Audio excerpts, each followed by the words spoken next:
спортын кластер байна.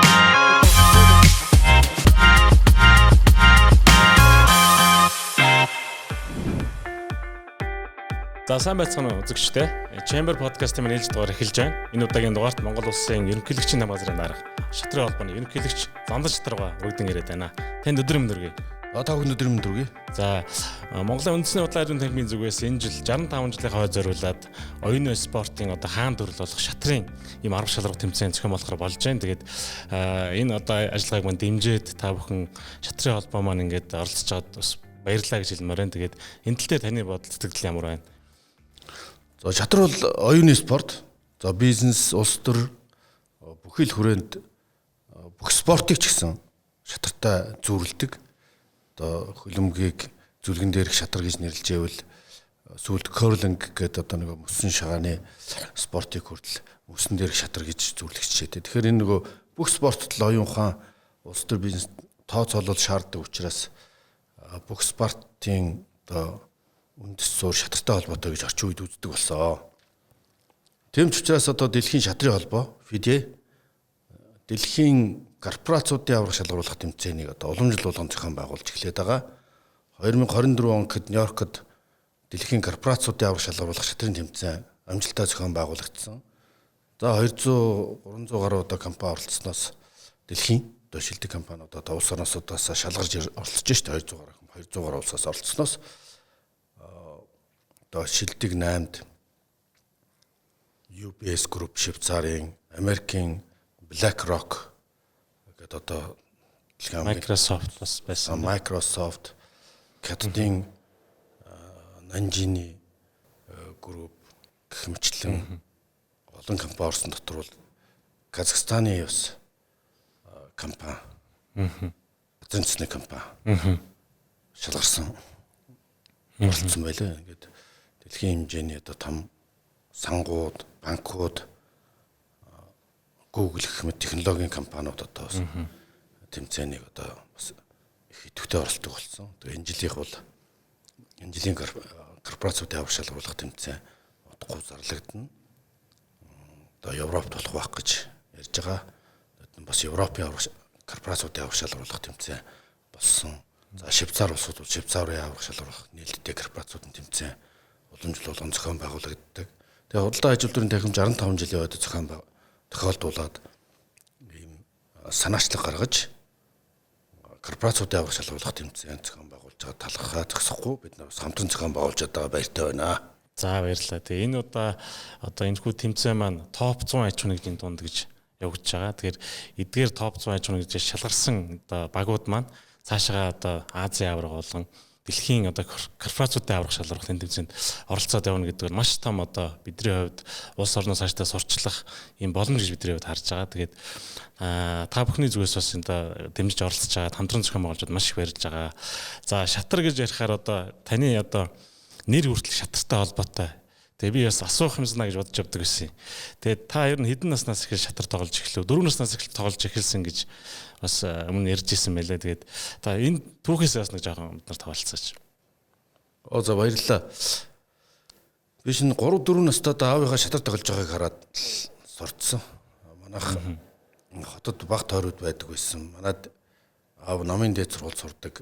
Намын дээд сургуулийн оюутнууд гэдэг чинь тэр үеийг дараа нар л цуглаа шатар тоглолдог. Тэгээ би тэнийг багтаа харж агаад өөрөө сурчаад нэг өдөр аавыгаа шатар тоглоё гэдэг гүйсэн чинь чи яа сурцсан би өөрөө харж байгаа сурцсан чи за шалгаж үзье гэд лөө энэ ч одоо бүдийн сурцсан бас аягүй сүрхийн нүүж ин гэд тэгээд урам шуулаад намайг шагнаад тэгээд тэрнээс шатар тоглосон. Тэгэхээр манайх тэр баг тойрууд чинь бид нар намайг 2 настай байхад ирээд 5 настай байхад нүрсэн. Тэгээд тэрнээс өмнө тоглож исэн гэхээр би тэгээд 4 5 нас одоо тоглож исэн баг. Тэгээд нэг юм зүйл нэмээд хэлчихмээр санагдлаа.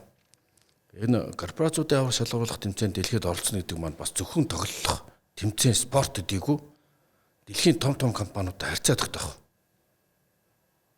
Одоо нэтворкинг үүсгэх, бизнес харилцаагаа хөгжүүлэх бас өргөн боломж өгдөг. Орчин үеийн спорт бол бас зөвхөн спорт тоглоомоосоо гадна бизнесийн харилцаа холбоогоор холбогддог болсон. Өөрөлдвөл шатрын спортын юу гэж үздэг вэ гэхээр шатрынхан бол илүү шудраг хөлгөн дээр одоо шудраг тоглоом болохойлоо өргөө. Тийм учраас шатарчид бол ер нь л илүү шудраг асуудалд одоо бодиттой ханддаг, сэтгэлийн хөдөлгөөнгүй хандахыг шаарддаг юм хүмүүсүүд байдаг учраас шатарчид бизнес их сонирхолтой байдаг гэж. Одоо улимжийн нуугаа ярьдаг. Одоо улимжийн нуугаа чинь шатрын холбоогоор дамжуулаад дэлхийн хэмжээнд бас нэлээд холбоо сүлбэд тогтоож байсан юм түүхтэй. Тэгээ шатар ер нь бол одоо оюуны спортоос гадна дахиад одоо бизнес улс төрийн юм стратегийн хувьд чухал юм хичээл болдог гэж олон ном зохиолууд дээр байдаг. Тэгэхээр одоо таны одоо тоглох арга барил гэхүүл та одоо ингээд 40 гаруй жил ингээд шатар тоглож байна. Энэ дундаас одоо таны арга барил гэх юм нууц биш бол та бас энэ арга барил тактикудаас хуваалцвал. Шатрын арга барил гэхээр ер нь бас хүүхэд байхад шатар тоглосон хүмүүс нөгөө хүүхдүүдийн нөгөө мөрөөдөлтгийн хийс үрсэтгэлгээ шүү дээ. Юм төсөөлөх чадвар их сайжруулдаг байх. Тэр утгаараа хүүхэд байхад бол илүү юм нарийн төсөөлөлд омбд юм байна. Одоо нөгөө ирээдүйн үйлүүд ингэж тэгж явдаг шүү дээ. Тэгвэл амьдрал шатар хоёрт адил тал бий нүн. Гэхдээ амьдрах гэдэг бол арайч тоглоом биш юм а гэж нэг алдартай үг гэдэг юм. Би бол нөгөө богино блиц шатар илүү хурдтай давталгааны чиглэл санаатай тоглох л дуртай юм шиг байгаа. Зүгээр ажиглахад. Тэгээд түүнээс би дугуулан секцэнд яваад онл мол үтсэн юм байхгүй. Тэгэл багасаа тэг шатар сураал. Тэгээ нэр ус маань ч гэсэн холбоотой болохоор сургуультай хүүхдүүдтэй тоглодог. Тэгээ сүүлд нь оюутан болоод хойно оюутан болоод шатрыг бас нэг тоглоагүй хайцсан. Хаях жахаа тэр үчээг нэг онцлогооны бизнес арилжаа 90-ад оны шилжилтийн үеэс учраас тэмч завдал болоогүй юм шиг. За баярлалаа тань. Тэгээд шатар өөрөө одоо яг маш олон зүйлүүдийг хүнд өгдөг гэж би бас бодож явдаг. Миний хувьд бас шатар бас жоохон оролддог. Тэгэхээр нэгдүгээрт нь бол одоо маш цэгцтэй оюун ухаан одоо нөгөө сэтгэн бодох чадварыг олгодог гэж би бодож явдаг. Дээрээс нь сууж сурдаг. Илүү нөгөө нухацтай алдаагүйгээр олон талаас нар шийдвэр гаргаж сурдаг гэд ийм олон давуу тал байт юм лээ. Таны хувьд одоо олж амжсан, анзаарсан, энд шатрын спортоос сурсан, олж мэдсэн зүйлүүд яг таны хувьд юу вэ? Шатрын олон зүйлийг сургадгийн дотор бол бас дэвчээр юуны түрүүнд гар хөдлөхөөс өмнө бодож сэтгэж гэсэн ухааныг суулгадаг. Одоо шатрын сурагчдыг ажиглаж байхад багш нар нь бол гарын хөдлөхгүй одоо гарын барыг зөгж жагаад тэгээ эхэлж бодож байгаа. Тэгвэл гарын төрүүлэл ингээд юутааг хөдлөөд явбал сэтгэл хөдлөлийн хөдлөлүүд их болдог. Тийм учраас эхлээд юмыг бодож тунгааж яж үйлдэлээ гэдэг бол их сайн үйл. Ийм учраас нэлстэй халимаг энтерд бол шатар шашин хоёр өгжүүлснээр гэмт хэргийн гарал тасрах багцсан гэж үлэмжийн нугаа ярьж ирсэн. Яа тэгэхээр Оросын холбооны улсын хэмжээнд нэлстэй халимаг бол хамгийн их архиталт гэмт хэрэгтэй хот байсан. Тэгээд шатрыг хөгжүүлсэн, шашныг хөгжүүлсэн, шатрын ордон барьсан. Тэгээд энэ хоёрын үр дүнд бол нэлстэй бол хамгийн одоо 50 хот болж оюуны хөгжил цэцгэлт нэмэгдсэн, бизнес хөгжсөн гэж үлэмжийн нугаа ярьж ирсэн. Одоо Freedom Chase гэж дэлхийн шатрын холбоо зохион байгуулж байна. Хоригдлуудыг шатраар хүмүүжүүлэх нь илүү үр дүнтэй юм байна.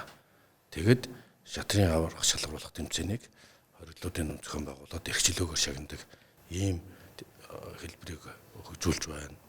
За тэр өвтгөл хавдрын эсрэг шатар гэж хавдартай хард хавдартай шатар тоглоод тэрийг умартаа тийм ээ өвчин шаналаа мартаад эдгэрсэн тохиолдол байна. Аутизмтай хүүхдүүдийг шатраар хүмүүжүүлэх нь бас үр дүнтэй гэж баталж байна. Тэгэхээр хиймэл оюун ухааны эрүү үед хүн тархиа ажиллахаа болж байгааг энэ шатрал зөвхөн орлож оюун ухааны хөгжилд тус нэмэр болох юм байна гэсэн ийм психологийн шинжилгээ ухааны дүгнэлтүүд гараад энэ чиглэлээр шатар бол эрчимтэй өгчөж байгаа. Зөвхөн нөгөө Queen's Gambit гэдэг кинон дээрээс болоод ковидын дараа шатрын хүрээх нэмэгдсэн энэ гэж ярьж байгаа бол орчин үеийн онлайн спорт гэсэн шатрал бол хандж байна. Юм учраас бол шатраас хоёр төрлийн тоглогчд байгаа. Ямар арга барилтай гэсэн стратегийн тоглогчд байд. Өөрөлдвөл байрлалыг анхаар тоглодог. Ерөнхий байрлалын давуу талаар ингээ алсаараа бүрхэд байрлалын давуу талаар ингээ боомлдог гэдэг юм. Тактикийн тоглогч нар байна. Тактикийн уран нүүдлүүд одоо богино зайд юм шиг боловч одоо уран нүүдлүүдийг илүү харт тоглодог тийм ээ. Богино зайны тактикийн тоглогч нар гэж. Богино зайны ч одоо тактикийн давуу талд илүү анхаардаг. стратеги нь бол шатрын хөлөг бүхэлдэн тоглож байгаа. Ийм хоёр төрлийн тоглолтын арга барилууд ажиглагддаг.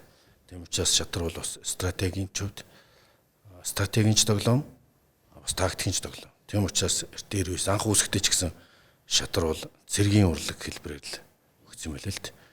Тэрэг гэдэг ч юм бол тэрэг цэрэг, морь цэрэг, заан цэрэг гэл ингээл дээр үеийн тооён танк буужин одоо нэг яаж байрлуулах уу, яаж давтлах уу, яаж хамгаалах уу гэсэн стратегийн тоглоом гэж анх үүсгэн гэж үздэг. Таны ярианаас нэг зүйлийг бас харж болохоор байна. Шатар маань одоо шатрын спорт бол оюун ухааны спортоос гадна дахиад IQ буюу нөгөө сэтгэл зүйн бас маш том хичээл одоо сургамж олдсон байна гэдэг зүйлийг анзаарлаа л да. Одоо үйлдэлээс өмнө оюун ухаанаараа дүгнээд тэр зөв буруугийн үндснийхаа дараагаар үйлдэлийг гэдэг бол яг одоо IQ-гийн хамгийн чухал ийм чадваруудын нэг байдаг. Тэгэхээр энэ талын одоо мэдлэгүүдийг шатраас олж авах юм байна гэдэг ийм зүйл бас бодогдчихлаа. Яг маш зөв, маш сайхан санаа байна. Одоо орчин үед хэмэл оюухаа хөгжөөд, технологи хөгжөөд бүх ихтэй сургуулиуд, ерөнхий боловсролын сургуулиуд emotional intelligence буюу IQ-гээс илүү EQ хүмүүжүүлэхийг EQ-г одоо боловсруулахыг чиглэдэг болсон. Одоо сэтгэл зүйн боловсрол, суртахууны боловсрол гэдэг бол хэлбэрт. Ер нь ингээд дэлхийд хийсэн судалгаагаар шатарчид бол гэмт хэрэгт өртгөн, гэмт хэрэгт орсон хувь бага байдаг гэж одоо судлаачид тогтоосон байдаг. Яагаад гэвэл уурын юм ухгаар ч юм уу янз бүрийн байдлаар үйлдэл хийхээс өмнө тунгааж боддог болчдөг учраас. Одоо та хүн ингэ шатарчдыг ажиллах юм бол маш тодорхой яавна гэж ярьдаг тийм ээ. Тийм нүдлийг маш хурдан хийчмээр ингээл гар хөдлөж юм санагддаг боловч заавал 2 3 нэгтэлчихэж тэр нүд. Яавны одоо ингэ шалцсан ганцхан ороотой одоо шуухал ингээл нөөчмөр цаг хожмоор цагаар тоглож байгаа шүү дээ. Тэгэхэд бодож юмдаг. Тэгээд цагийн мэдрэмжтэй болно. Цагаар тоглоно гэдэг бол цагийн үндсэн цагийн мэдрэмжийг маш сайн мэдэрдэг болдог. Ийм тоглоом л тоос. Тэр нөгөө шатрын спорт маань бас бизнесийн салбарч гэсэн маш чухал үүрэг гүйцэтгэх юм байна гэж би бол хараад байна.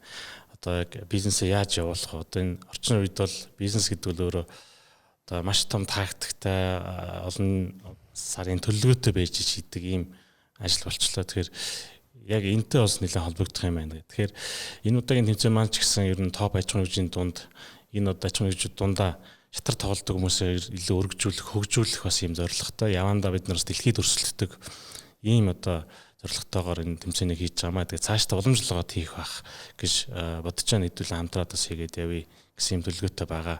Тэгээ таныг ирсэн дээр бас одоо шатрын холбооны ерөнхийлөгч урагдж ирсэн дээр Монголын шатрын ирээдүйн нь ямар байна? Манай хүүхд залуучуудын амжилт өдрөөс өдөрт одоо агчаа гэсэн мэдээлэл бас бид нар аваад байгаа. Тэгээ энэ тал дээр та бас мэдээлэл өгвөл. За манай шатрын ирээдүйг сайхан байгаа. Нэг ялангуяа манай хүүхдүүд, охтууд дэлхийн дэвжээнд тэргүүн игнэнд өрсөлдөж байгаа. Дэлхийн хүчтэй өрсөлдөгч гэж тооцогддог болсон. Монгол улсаас сурагчдын дэлхийн аварга, өсвөрийн дэлхийн аваргууд төрж гарч байна. Одоо манай мөнгөн зул мөнгө зулаас ахуулаад одоо манай охтууд бол маш хүчтэй өрсөлдөж байгаа. Ер нь шатрыг их гүрний спорт гэж үзсээр юм. Шатар судлаачид дүгнсэн бий. Тухайлбал одоо Америкийн нэгдсэн улс, Намд хятад ард улс, Оросын холбооны улс, энтхийн улс гэдэг улсууд хамгаалдаг шатарт.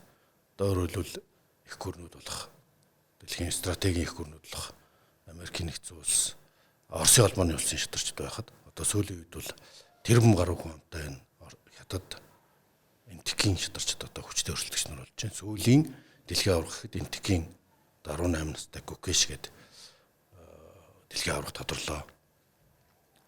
Тэгэл энэ хэдэн улсуудад бол дэлхийн одоо томоохон шатарчд өрсөлддөг л дөө.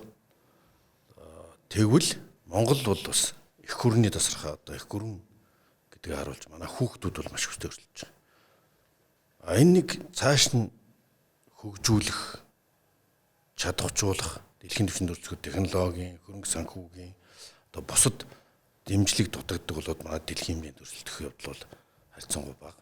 Гэхдээ манайх одоо бусад спортын дэлхийн аврагчтай гранд мастер уу их мастер цолыг дүүцүүлж үздэг. Тэгвэл одоо манайхаас ч одоо сүүлийн үед 7-8 одоо гранд мастер, их мастер төрлөө. боломж болцоо бол их бий. Хамгийн сүүлийн жишээ гэхэл мөнгөнд туул Гранд При тэмцээнүүдэд бас 1-3 дугаар барыг хувааж эзэллээ. Тийм учраас боломж бол их бий. Одоо гацгүй тэрнийг одоо орчин үеийн хэмэл оюухан технологитой хоцруулаад хөгжүүлвэл Монголоос дэлхийн аварга төрөх боломж бий гэж бид бодож байгаа. Тийм монголчууд бидний хувьд одоо оюуны чадамжаар бол дэлхийд ихний одоо арапт явж идэг. Тэгэхээр энэ одоо бид нар давуу талаа ашиглаад шатрын спортыг илүү өргөн хөгжүүлснээрээ цаашдаа одоо дэлхийн болон Азийн хэмжээнд өрсөлдөх ийм мундаг одоо их мастерууд төрөн гарах боломжтой гэж та бас үзэж байна. Тэгээд миний хувьд бас энэ мэдээг сонсоод маш их одоо цуснд нь байгаа. Цуснд нь тархинд нь зүрхэнд нь одоо тийм дайчин тэмцэх чадвар, оюухан стратеги нь байгаад байгаа юм. Нэг л цаашаа хөгжүүлвэл бид дэлхийн аврагтай болно. За битэрийн дунд одоо маш гоё энэ алтан барьс гэдэг юм цом байна. Одоо энэ Карпасуудын энэ удаагийн аврах шалрах тэмцээнд төрүүлсэн баг маань бол одоо энэ цомыг хүртэх ийм боломжтой болох юм. Тэгэхээр энэ цомынхаа талаараас та товчхон мэдээлэл өгвөл ер нь ямар зорилгоор яаж анх одоо энэ цом маань бий болов гэдэг дээр та мэдээлэл өгөл. За энэ их маш чухал хэсэг юм байнамаа. За ер нь Монгол шатарт бол бэрс гэж нэрлэдэг. Хаан бэрс, ноён бэрс гэж. За Европ руу одоо 15 дугаар зууны үед шатар хүсэгтэй бол хатан гэж нэрлэдэг, Queen гэж нэрлэдэг. Тэгэхээр дэлхийн бүх түүхэнд хаанаас хүчтэй хатан байсан түүх байхгүй. Мэдээж одоо мантгай цэцэн хатан гэл хатнуудын уран баримтууд байдаг. Гэхдээ нийтлэг спортод бол одоо шатрын хамгийн хүчтэй фигур бол 408 чөлөөтэй нь хөдөлж чаддаг. Ийм домгийн юм шиг одоо бүх тэрэг морь одоо заанч байна уу, тимээч байна уу бүгдийг дамгаалдаг фигур дүрс бол бэрс юм байна. Тэгээд Монгол шатарт яагаад бэрс гэж нэрлэдэг юм бэ гэдгийг манай шатар судлаачид их судалсан л та. Тэгтэл археологийн судалгаагаар манай Эрдэнэбаатар гуйнаар Хүннүгийн гол модны булчнаас Арангаа аймагт болсон гол мод 1-2 булчнаас бэрсний дүрсийг болсон. За луугийн дүрс бол мөнгө зис салт шавар одоо нөгөө баримл одоо бүхэмдэр байж байсан. Тийм байдаг. Тэгтэл бэрсний энэ дүрс бол зөвхөн алтан цоосон дээр л алтан дээр л байгаа алтаар гэж байгаа. Тэр нэг бол хааны бэлэгдэл юм аа. Хааны сүр хүч домгийн бэлэгдэл юм аа гэж манай археологчид үзсэн. Одоо Чингис хааны музейд бэрсний одоо бүтээл баримлыг одоо хийж босгосон байгаа уран бүтээл байгаа. Тэгээ энэ бол одоо нэг ивэртэй ингээд юм нэстэг луунаас хүчрэх юмтай хааны бэлэгдэл үжи эртний Монголын. Тийм учраас бэрсэд шатар бэрс гэж нэрлэж. Энэ бол шатар Монголоос үүссэн. За шатар Монголтой зайлшгүй холбоотой баталсан бас нэг баримт гэж үзэж байгаа. Ийм учраас Монголын шатрын холбоо бол энэ бэрсийг одоо бэлэгдлээ болгож алтан бэрс гэж оны шилдэггүй шалгаруулах тэмцээнэ юу шинжилээ. Алтан бэрс гэж нэрлэж өнгөрсөн жил одоо шинжилээ тэмдэглэсэн. Ингээ алтан бэрснийхаа цомыг одоо олон хэлбэрээр хийлгэж байна. За бэрс бол энэ домгийн амтай одоо тийм юникорн гэдэг одоо Европт нэг ивэртэй морь байдаг шүү дээ тийм ээ. Нэг ивэртэй морь давс зарим зүүрлдэг. Одоо манай түүхчдийн зарим нь бол энэ Европоид Каспийн тагсын энэ домгийн амтан бол энэ бэрсний уйлдаатайг зарим нь үздэг бол зарим нь бол одоо луугийн төрлийн одоо луугийн дээд овгийн нэг бэрс гэж нэрлэнэ гэж үзэж ах шээ те. За энэ бол шинжлэх ухааны түүх археологийн судалгаал цааш дүүржлэх бах. Нэг баталгаатай юм бол өнөөгийн булчнаас олдсон шатар судлаачид өгсөн эртний дүрс хэллэгт энийг бэрс гэж тэмдэглэдэг байсан ингээд нотлогдсон шатрын бэрс гэдэг амтан бол. Тэгэхээр одоо альва дайн тулаан өрсөлдөөний чинь нэг бэлэгдэл хийм сүнс сүлд гэж байх ёстой шүү дээ. Сэтгэл шингэс юм амин сүнстэй байдаг гэж. Тэгэхээр энэ сүнс сүлд нь бол хамгийн хүчрхэг хааны сүнс сүлд нь бол бэрс юм байна. Ийм учраас шатад бэрс гэж тэмдэглэж ирж ер нь альва юмд бас нэг аз хэмэр сүрсүлд одоо Дайны бурхан Гермес Зевс ч гэдэг юм ингээл Европт байдаг бэлэгдлүүд бол Азад бол одоо луу бэрс гэсэн ийм дүрст амтд байдаг байж. За луугч гэсэн Монголоос гаралтай гэж одоо археологч зүйлийн үед нотлоод яриад байгаа. Тэгээ энэ утгаараа бол одоо энэ сүр хүчний бэлэгдэл одоо домгийн одоо энэ Берсиг манай шатрын одоо символ тотем бэлэгдэл болгож байд. Шилж байгаа. Энэ бол бас шатран Монголоос үүсэлтэй холбоотой гэдгийн нэг тодлого учраас энэ цомыг одоо манай уран бүтээлчид хийсний ус арай хөгжүүлээд мөнх давраг маань бас хөгжүүлээд мөнх даврагч маш нарийн судалдаг юм байл. Бүх археологийн олдуруу түүхийн бүх баримт нотлогоонууд эртний түүх судар хятад Орос Монголын одоо бүх судрыг харьцуулж байгаад энийг бүтээсэн. За энэ бол одоо мөнх тэнгэрийн хүчин дор гэж манай хааны тамганы бичиг, Эзэн Чингис хааны тамганы бичиг, төгөн дэлгэрэх аривжин хураах, ялан дэлхийн бэлэгдэл болсон 4 хасыг урагилтай хасаар ирэлдүүлсэн. Тэр нь бол одоо аривжин хурааж баяжин дэлгэрхийн бэлэгдэл. За төгс гэгэрлийн бэлэгдэл одоо энэ хоёр нүд байна шүү дээ, тий. За ингээд энэ 4 хасыг бол одоо энэ хаш чулуугаар, хаш писүү чулуугаар 4 талын чимгэлсэн. 4 хасаар бэлэгдсэн. За энэ хээ угалц доторх хийцүүд бол дандаа одоо хөгжин дэвшиж хүчрэгжин баяжхын үлзий өрөөл бэлэгдэл. За энэ дээр одоо эртний монголчуудын бэлэгдэл, хүннүүгийн бэлэгдэл бол нар сар хүн 3 нийтдээ тэглийч гэж нэрлэдэг энэ нар сар хүн 3-аар одоо орой дээр нь залсан. Тэгээ хоор угалц чимэглэл болгонд нь утга учир шингэсэн. Тэгээ бас одоо 5 хумстай